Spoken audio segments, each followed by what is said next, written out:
प्रिय छात्र, शुक्राशोपदेश में उपदेश का क्रम चल रहा है, उसको आगे बढ़ाते हैं। आज का गद्यांश प्रारंभ करते हैं। अयमेव चानास्वादित विषय रसस्य ते काल उपदेशस्य कुसुम सर प्रहार जर्जरिते ही हृदय जलमिव गलत्युपदिष्टम अकारणं च भवति दुष्प्रतीतेरन्वयः श्रुतं वा विनयस्य चंदन प्रभुवो न दहति किम अनल किम वा प्रसन्न हेतुना न चंदतरी भवति बलवानलो वारिणा।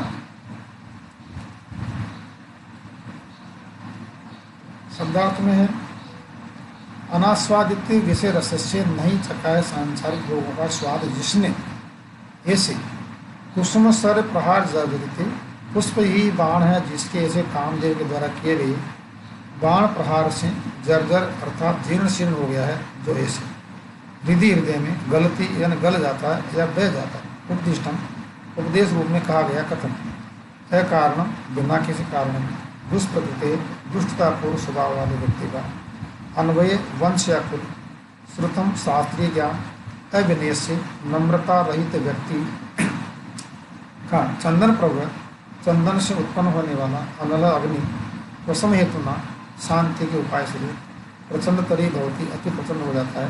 वडवानन वडवाननी वायरना जलस इसी जो हमने शब्द का देखा ऐसा प्रसंग बनाए कि अस्मिन् गद्यांशे उपदेश केशाम जनानाम कृते स्वीकारणीय भवति केशाम कृते न भवति अस्य प्रतिपादनम अस्ति।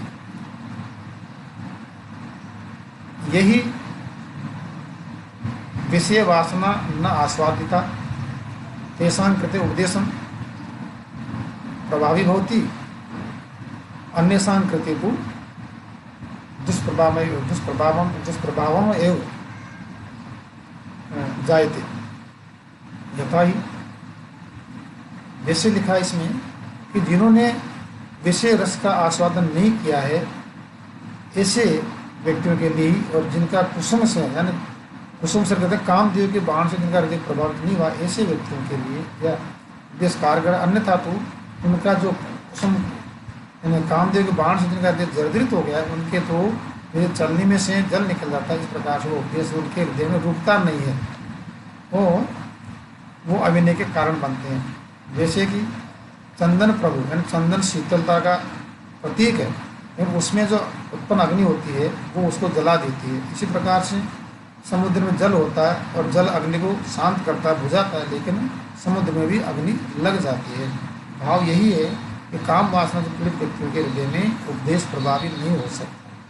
अब अनुवाद देखेंगे। और अभी तक विषय रस के आस्वाद भोग से बचे हुए तुम्हें उपदेश देने का यही उचित समय है। इस दृष्टि से क्योंकि अभी चंद्रापीठ जो है बिल्कुल एकदम निर्मल मन वाला है, काम विकार से भी उसका संपर्क नहीं हुआ है, उस पर असर नहीं हुआ, इसलिए उसकी उम्र को मंत्रिशुलनाश और उपदेश के लिए बिल्कुल सर्वथा उपयुक्त मानती है। यदि उसका राज्याभिषेक होना ये तो तय है, किंतु उम्र की दृष्टि से भी वो विषय वासनाओं से भी वंचित है, उस पर दुष्प्रभाव नहीं हुआ, इसलिए उसका मतलब उपदेश जो है उस पर जो प्रभाव निश्चित रूप से सकारात्मक होगा, ये इसका अभिप्राय है। तो निश्चय कामदेव के बाण के प्रारंभ जर्जर चित्त वाले में से जल के समान उपदेश बाहर बह जाता है। दुरात्मा व्यक्ति का वंश अथवा ज्ञान विनम्रता के कारण नहीं होते, नहीं चंदन से उत्पन्न आगे क्या नहीं गलती नहीं, अर्थात दुरात्मा जो व्यक्ति होता है उसका वंश या ज्ञान है तो विनम्रता के कारण नहीं होते, बल्कि वो तो उसमें नष्ट हो जाते हैं। जैसे कि चंदन से उत्पन्न आग भी उसको चंदन को जला देती है, चंदन को वो रोक नहीं पाती है। अथवा क्या आग को शांत करने वाले जल से भी बड़वाग्नि यानी अधिक प्रचंड नहीं होती, अर्थात जल से आग बुझनी चाहिए किंतु उसमें वह और प्रचंड हो जाती है।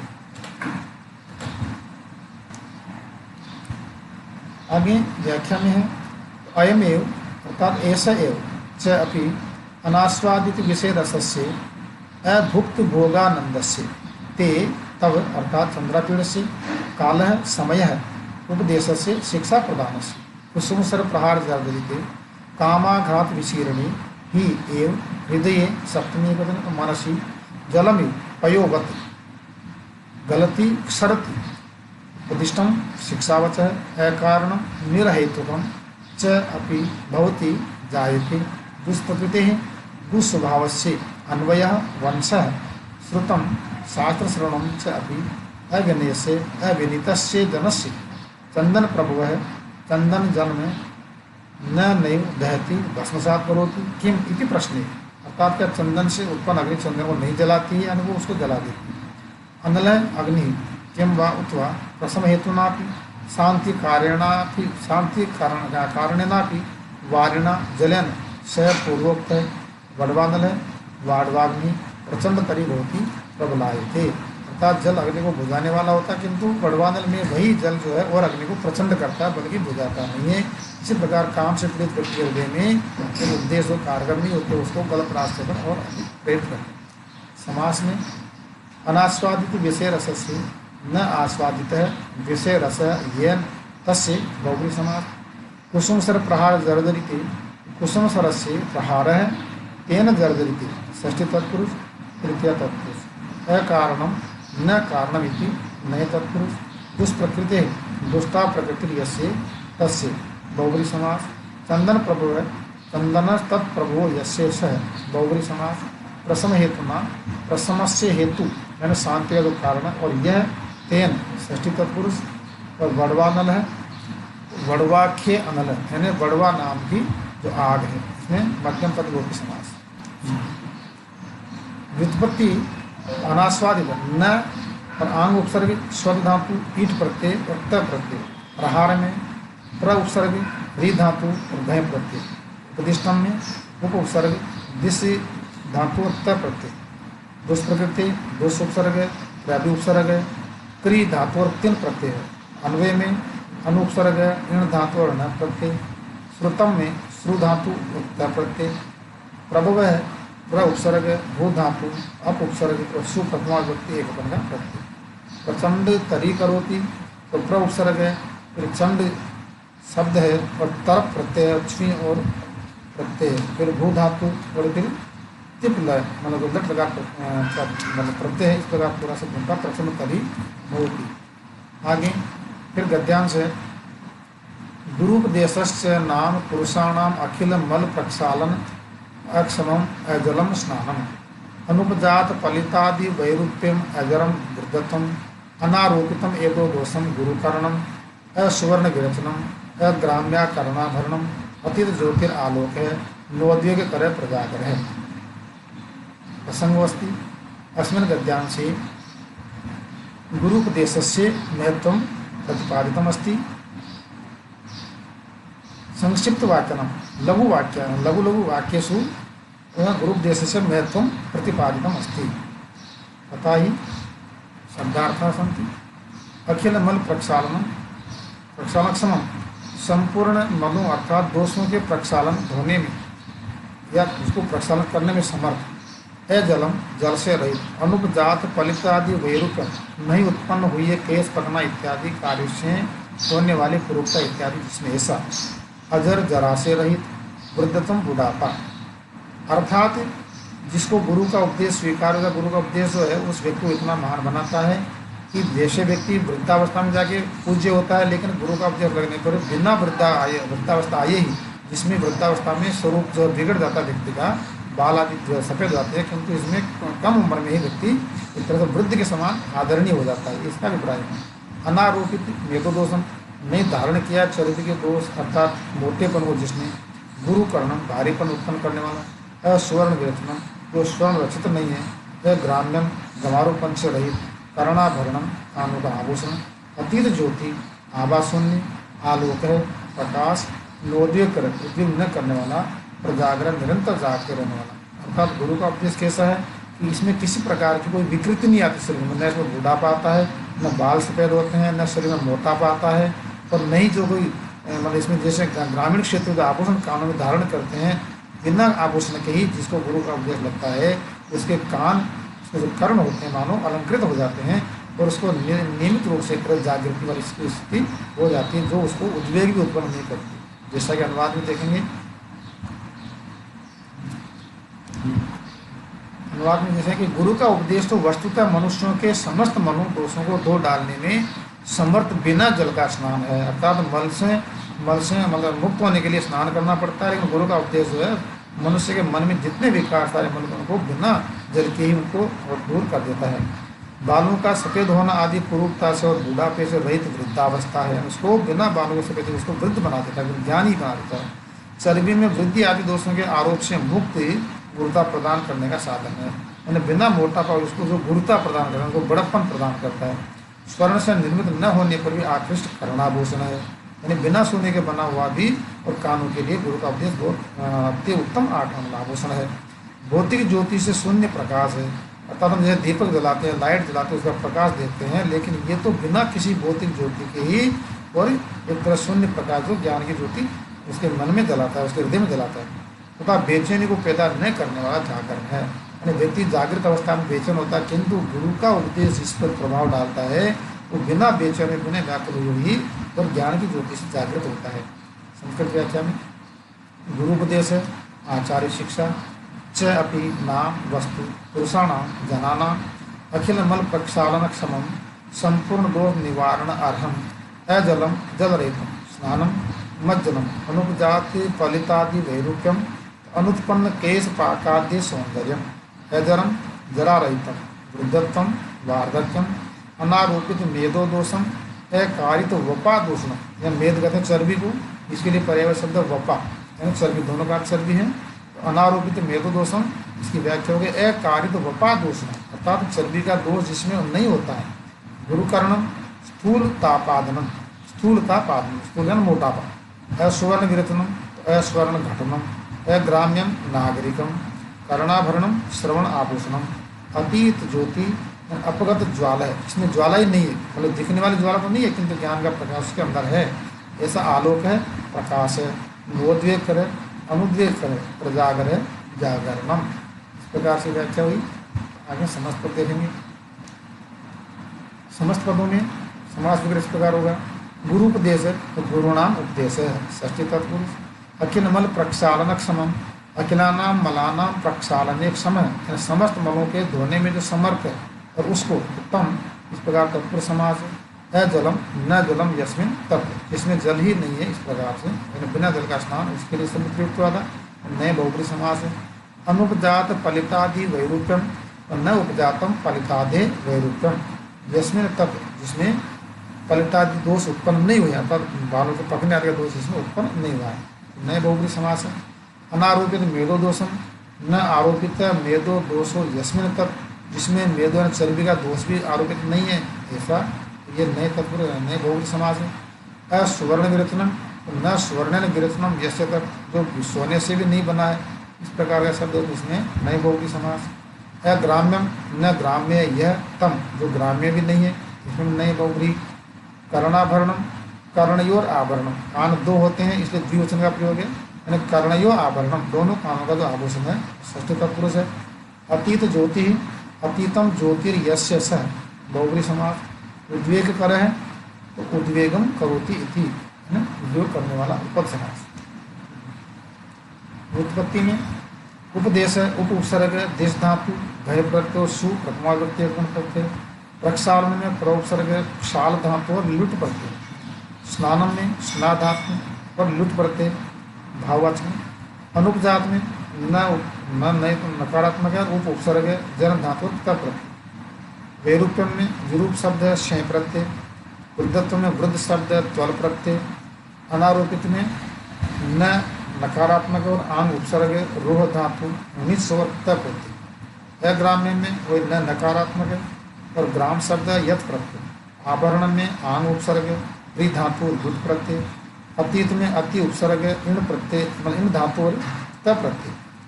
उद्वेग कर में उद्वेग शब्द है त्रि धातु अप उपसर्ग और सु उपसर्ग है। प्रजाग्रह में प्र उपसर्ग है जागरी धातु अप एवं सु दोनों प्रत्यय है। अग्रे गद्यान समस्त। विशेषण तो राज्ञा विरला ही केशम उपदेष्टार है। प्रति शब्द राजवचनम अनुगछति जनो भया उद्दाम दर्प वश्य स्वयथु स्थगित श्रवण विवरा शोभदिश्य मानमपि ते न शृण्वन्ति शृण्वन्तोऽपि च गज निमित्तेन अवधीरयन्त खेदयन्ति हितोपदेशे दायिनो गुरुन्। अस्मिन् गद्यांशे महाकवि बाणभट्ट है सुखनाशोपदेश माध्यमेन कथयति यत् राज्ञः गुरुजनानाम् उपदेशं न शृण्वन्ति। ये तेषां प्रवृत्ति जायते, तेषां प्रवृत्ति ईदृशी भवति यत् ये गुरुजनानाम् उपदेशं न शृण्वन्ति। इदानीं चन्द्रापीडस्य अवस्था ईदृशी अस्ति, तस्य मनः निर्मलम् अस्ति, अतः तस्य कृते उपदेशं प्रभावी भविष्यति। अत्र शब्दार्थाः सन्ति विशेषण विशेष रूप से विरलाः न्यूनातिन्यून उपदेष्टार उपदेश प्रदान करने वाली प्रति शब्द के प्रतिध्वनि राजवचन राजा के वचन को अनुगछति अनुगमन करता है। उद्दाम दर्प दुर्दम्य दर्प अर्थात गर्वातिरेक से युक्त स्व यथु स्थगित श्रवण विग्रह अत्यधिक शोध कहते सूजन, श्वेत में जो सूजन आ जाती है उसके कारण जो रुक गए कर्ण विवर जिनके, यानी मानो कानों में सूजन आ जाए तो कान सुनते नहीं है, ऐसे उपदेश मानो उपदेश रूप में कही गई बात को श्रवणवंत सुनते हुए भी गद निमिलते न हाथी के समान आग मूंदकर अवधीर्यंत तिरस्कार करते हुए खेदयंती दुखी करते हैं हितोपदेश दायन हितोपदेश प्रदान करने वाले को। इसी गद्यांश का भाव यह है कि राजा लोग ऐसे होते हैं कि उनको कोई अच्छा गुरु उपदेश दे भी तो भी उसको सुनते नहीं है। जैसे किसी के कान में सूजन आ जाए और उसकी आवाज़ उसके कानों में अंदर नहीं जाती है तो मानो राजा लोग जो स्वभाव से ऐसे हो जाते हैं कि गुरु के उपदेश को सुनते नहीं है, और ये सुन भी लेते हैं तो जैसे हाथी खड़ा खड़ा अपनी आंखें टिमटिमाता है, बाकी ध्यान नहीं देता है, इस प्रकार से वे भी उसकी बात को सुन करके कोई प्रतिक्रिया व्यक्त नहीं करते हैं और मानो उपदेश देने वाले को ही दुखी कर देते हैं। अनुवाद है, ऐसा उपदेश विशेष रूप से राजाओं के लिए उपयोगी है क्योंकि उन्हें उपदेश देने वाले भी विरले ही होते हैं। जन समूह तो भयवश प्रतिध्वनि के समान राजा के वचनों का अनुसरण करता है। प्रबल अहंकार रूपी सोच से बंद हुए कर्णकुहर वाले ये राजा लोग उपदेश वचनों को नहीं सुनते और कभी कभी सुनते हुए भी गद निमेलने का हाथी के बंद आंखों से हितकारक उपदेश देने वाले गुरुओं का अपमान करते हुए दुखी करते हैं। इसलिए जो राजा लोग उपदेश को सुनते हैं उनके लिए उपदेश उपयोगी होते हैं और उनको उपदेश देने वाले भी कम ही होते हैं क्योंकि आम जन को उनकी बातों से मतलब उनके सुनते वाले उनको सुना नहीं सकते, उनसे भयभीत रहते हैं। अब संस्कृत व्याख्या में है विशेषण विशेषतः तू एवं राज्ञा निरूपाणाम, अर्थात राज्यों के लिए उपदेश ज़्यादा प्रभावी होता ही यत विरला न्यूनतरा तेषां राज्यां उपदेष्टार शिक्षयितार प्रति शब्द प्रतिध्वनि इव यथा राजवचनं नृपवचति अनुगच्छति अनुसरति जनः लोकः भयात् भयवशात् उद्दाम दर्प स्वयथु स्थगित श्रवण विवराः। ये पूरे शब्द समूह की व्याख्या है। उत्कट गर्व शोथोपहत कर्ण कुहरा, और यानी कान के छिद्र हैं। च अपि उपदिश्यमानमपि अनुशास्यमानमपि ते राजानः न नैव शृण्वन्ति नैव आकर्णयन्ति शृण्वन्तो भी आकर्णयन्तो भी। और यदि सुन भी ले पहले तो सुनेंगे नहीं, यदि सुन भी लेंगे तो कैसे करेंगे कि गद निमीलित यानी करी नेत्र मेलनेन अवधीर्यन्त तिरस्कुर्वन्त खेदयन्ति पीडयन्ति हितोपदेशदायिने हितवाचक प्रवाचकान् गुरून् आचार्यान्।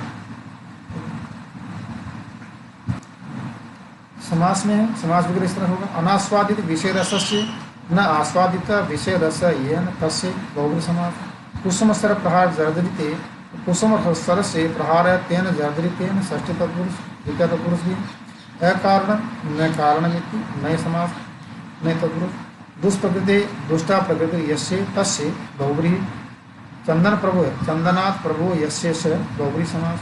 प्रसम हेतुना प्रसम से हेतु यस्तेन षष्ठी तत्पुरुष। वाड़वानल वाड़वाख्य अनल यानी वाड़व नाम की आग मध्यम पदलोपी समाज। फिर व्युत्पत्ति यानी व्याकरण में शब्दों की रचना कैसे होती है देखेंगे। अनास्वादित न नकारात्मक आंग उपसर्ग शुद्ध धातु इट और त प्रत्यय। प्रहार में प्र उपसर्ग री धातु भय प्रत्यय। दुष्प्रकृति दुष उपसर्ग प्र उपसर्ग प्री धातु और तिन प्रत्यय। अन्वय में अनु उपसर्ग इन धातु है और न प्रत्यय। श्रुतम में श्रु धातु क प्रत्यय।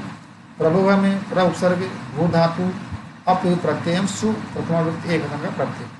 प्रचंड तरी भवती तो प्र उपसर्ग चंड धातु है तर प्रत्यय और त्रि प्रत्यय भू धातु और ति प्रत्यय। इतना चाहिए पूरे शब्द की रचना होती है। अग्रे गद्यान समझते। अहंकार दाह ज्वर मूर्छांध कारिता विबला ही राज प्रकृति अलिका भी मानोन्माद कारिणी धनानी राज्य विश्व विकार तंद्रा प्रदा राजलक्ष्मी आलोकेतु तावत कल्याणाभिनिवेशम लक्ष्मी में प्रथम इयम ही सुभट खड़ग मंडलोत्पल वन विभ्रम भरी विभ्रम भ्रमरी लक्ष्मी। अस्मिन् गद्यांश प्रसंगोस्ति अस्मिन् गद्यांश से राज्ञां स्वभावस्य वर्णनमस्ति राज प्रकृति कीदृशी भवति तस्य वर्णनमस्ति तेषां जीवने राज्य लक्ष्म्याः कीदृशं प्रभावं भवति तस्य वर्णनम् अस्ति। अग्रे लक्ष्म्याः स्वरूपमपि प्रतिपादयति लक्ष्मी या लक्ष्म्याः स्वभावं कीदृशं भवति तस्य वर्णनं क्रियते। शब्दार्थाः सन्ति अहंकार दाह ज्वर मूर्छांधकारिता घमंड रूपी तेज बुखार से उत्पन्न मूर्छा के कारण अंधेरे से युक्त की भांति यानी राजाओं के स्वभाव का वर्णन है। विवला व्याकुल राज प्रकृति राजा का स्वभाव और कैसे होते हैं। अलिका भी मानोन्माद कारिणी यानी झूठे घमंड रूपी पागलपन को उत्पन्न करने वाली धनानी संपत्तियां जो राजाओं को घमंड उत्पन्न करती है संपत्तियां उनके पास होती। राज्य विश्व विकार तंद्रा प्रदा शासन रूपी विश्व विकार के कारण आलस्य प्रदान करने वाली ये राज्य लक्ष्मी होती है। आलोकेतु देखो अर्थात अब लक्ष्मी के क्षेत्र का वर्णन प्रारंभ यहाँ से तो देखो तो आगे तो तावत तो कल्याणाभिनिवेश कल्याण की प्राप्ति हेतु ही अभिनिवेश अर्थात प्रवृत्ति है जिसकी ऐसी सर्वप्रथम सबसे प्रथम सर्वप्रथम अब लक्ष्मी के स्वभाव का वर्णन करते कहते हैं कि कल्याण की प्राप्ति हेतु ही अभिनिवेश अर्थात प्रवृत्ति जिसकी ऐसी जो लक्ष्मी है सबसे पहले क्या होती है कि सुबट खड़ग मंडलोत्पन्न उत्पल वन विभ्रम भ्रमरी अर्थात वीर योद्धाओं के तलवार समूह रूपी कमल वन में विलास करने वाली भौरी के समान ये लक्ष्मी होती है। इस प्रकार से इसका वर्णन किया गया। अब जैसे अनुवाद से और हमें स्पष्ट होंगे स्पष्ट इसका भाव निकलेगा कि अहंकार रूपी दाह ज्वर की मूर्छा से अंधकार अज्ञान युक्त राजा की प्रकृति जो उसका स्वभाव होता है वो व्याकुल रहती है धन के प्रभाव से अज्ञान के प्रभाव से और धन झूठे अभिमान और उन्माद को पैदा करने वाले हैं। राज्य लक्ष्मी राज्य रूपी विष के विकार से उत्पन्न 15 आलस्य को प्रदान करने वाली होती है। कल्याण के अभिलाषी आप पहले तो लक्ष्मी को ही देखें अर्थात यहाँ चंद्रापीठ से कहा जा रहा है कि आप कल्याण के अभिलाषी हैं आप अच्छे राजा बने आपकी इच्छा है इसलिए आप पहले लक्ष्मी का स्वरूप देख लें क्योंकि आपके जीवन में भी लक्ष्मी आने वाली है और उसका दुष्प्रभाव आप पर न पड़े नहीं हो इसीलिए आपको लक्ष्मी का दुष्प्रभाव उसका जो वर्णन स्वभाव उसका वर्णन सुनाया जा रहा है आपको बताया जा रहा है। तो श्रेष्ठ योग लक्ष्मी कैसे होती है श्रेष्ठ योद्धाओं के खड़ग मंडल यानी तलवारों के समूह के घेरे में रूपी कमल वन के विचरण करने वाली भ्रमरी भौरी के समान ये राज्य लक्ष्मी अर्थात जैसे भ्रमरी कमलों में घूमती है कमलों में भ्रमण करती है इसी प्रकार से ये लक्ष्मी मानो तलवारों का जो घेरा उसको कमल समूह बताया गया है उसमें ये विचरण करते उस समय इसका निवास स्थान होता है। अब संस्कृत व्याख्या में अहंकार दाह ज्वर मूर्छांत कारिका दर्पा नल ताप मोह तमश्छन्ना विवला व्याकुल है ही एव राज प्रकृति नृप स्वभाव है। अलिकाभिमानोन्माद कारिणी यानी झूठे अभिमान उन्माद करने वाली तो मिथ्या गर्व विभ्रमापाद कानी धनानी संपद राज्य विष विकार तंद्रा प्रदा राष्ट्र विष दोष निद्रा प्रदायिनी राजलक्ष्मी नृपश्री आलोकेतु पश्यतु तावत् तर्हि कल्याणाभिनिवेशी निवेशन हिताग्रहिला लक्ष्मीमेव श्रियमेव प्रथमं पूर्वम् इयं ही ऐसा अतः लक्ष्मी खलु सुबट खड्ग मंडलोत्पल वन विभ्रम भ्रमरी प्रवीर कृपाण मंडल कमल वन विचरण शालिनी। ये इसमें व्याख्या के पद हुई। समस्त पदों के विग्रह में अहंकार दाह ज्वर मूर्छांधकारिता अहंकार दाह ज्वर तेन या मूर्छा तया अंधकारिता कर्मधार मतलब तृतीय तत्पुरुष राज प्रकृति ही तो राज्यम प्रकृति षष्ठी तत्पुरुष अलिकाभिमानोन्माद कारिणी अलिका सासो अभिमान है तेन उन्माद तत्कुर्वन्ति तान कर्मधारी मूलक उपद समास है। फिर राज्य विषय विकार तंद्रा प्रदा राज्यम एवं विषय यानी राज्य को ही विषय बताया गया राज्य एवं विषय तस्य विकार है राज्य विकार राज्य विषय विकार है तेन तंद्रा ताम प्रदाति इति कर्मधारी मूलक तत्पुरुष समास। राजलक्ष्मी तो राज्य लक्ष्मी यानी राजा की षष्ठी राजन शब्द की षष्ठी एक वचन है और लक्ष्मी को षष्ठी तत्पुरुष राज्य लक्ष्मी। कल्याणाभिनिवेशन कल्याण से अभिनिवेश यस्याः स्थान बहुब्री समास। सुबट खड्ग मंडलोत्पल वनानी भ्रमर सुबट खड्ग मंडलोत्पल वन विभ्रम भ्रमरी। तो व्याख्या समास विग्रह होगा सुबटानाम खड्ग मंडलानी एव उत्पल वनानी और तेसु विभ्रम, उसमें विभ्रम जिसका यशा अर्थात लक्ष्म्या सा चासो भ्रमरी, और वही मानो भ्रमरी के समान है। इस प्रकार से तत्पुरुष मूल कर्मधारी समास है। व्युत्पत्ति में है अहंकार है तो अहम मतलब उत्तम पुरुष एक करता। फिर क्री धातु में जैसे अहम जो यहाँ अहंकार है तो अहम तो शब्द हुआ है अहंकार में, और क्री धातु अण प्रत्यय अंधकारिता में। अंध शब्द क्री धातु और नीच वक्त एवं ताप प्रत्यय, ताप स्त्रीलिंग का प्रत्यय। प्रकृति में प्र उपसर्ग क्री धातु तीन प्रत्यय सु प्रथमा एक प्रत्यय। अभिमान में अभि उपसर्ग माँ धातु लुट प्रत्यय। उन्माद कारिणी में उन्माद शब्द क्री धातु नीनी एवं नीनी प्रत्यय जस प्रथमा व्यक्ति बहुवचन का प्रत्यय। राज्य में राजरी शब्द अन्य प्रत्यय। विकार में विउपसर्ग क्री धातु अण प्रत्यय। तंद्रा प्रदा में तंद्रा शब्द प्र उपसर्ग दा धातु कृप और टा प्रत्यय। अभिनिवेशी में अभि उपसर्ग नि उपसर्ग देश धातु भय प्रत्यय नि प्रत्यय स्त्रीलिंग का ताम द्वितीय व्यक्ति का प्रत्यय। अग्रे गद्यांश समस्ती क्षीर सागरात पारिजात पल्लवेभ्यो रागम हिंदू सकलाद एकांत वक्रता उच्च श्रवस चंचलता कालकूटान मोह शक्ति मदिराया मदम कौस्तुमणि अति नैष्ठुर्यम इत्येतानि सहवास परिचय वसात विरह विनोद चिन्नानि गृहीत्य उद्गता। प्रसंगोस्ति अस्मिन् गद्यांशे लक्ष्म्या स्वभावं वर्णयन् कवि कथयति यत् लक्ष्मी समुद्रात् उत्पन्ना अस्ति तस्मात् कारणात् समुद्रे ये उत्पन्ना संजाता तेषां स्वभावस्य प्रभावे लक्ष्म्या उपरि दृश्यते। तथा ही शब्दाता सन्ति पारिजात पल्लवे भी अर्थात कल्प वृक्ष के पत्तों से राग लालिमा को, हिंदू सकलात चंद्रमा के टुकड़े से एकांत वक्रता यानी एकमात्र टेढ़ेपन की, उच्च श्रवा नामक घोड़े से, कालकूटात विष से मोहन शक्ति मूर्छित करने के सामर्थ्य को, मदिरा अर्थात शराब से मद नशे को,